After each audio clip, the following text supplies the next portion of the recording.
When you returned to the White House in the motorcade after the president's speech, where did you go? When I returned to the White House, I walked upstairs towards the Chief of Staff's office, and I noticed Mr. Ornato lingering outside of the office. Once we had made eye contact, he quickly waved me to go into his office, which was just across the hall from mine.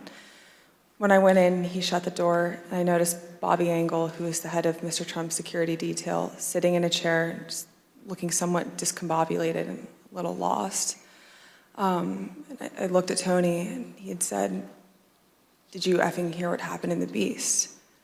I said, "No, Tony, I just got back. What happened?"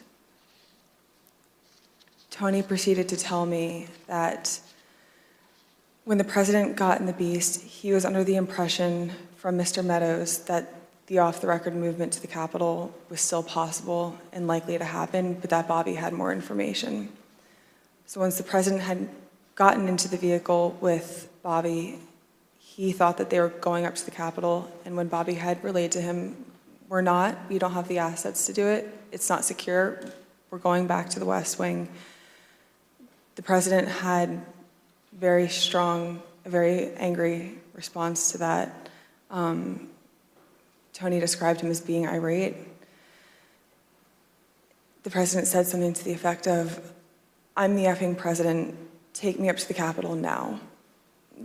To which Bobby responded, "Sir, we have to go back to the West Wing." The president reached up towards the front of the vehicle to grab at the steering wheel.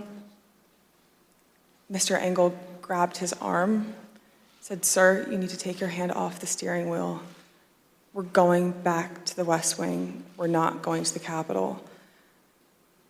Mr. Trump then used his free hand to lunge towards Bobby Engel, and when Mr. Ornato had recounted this story to me, he had motioned towards his clavicles.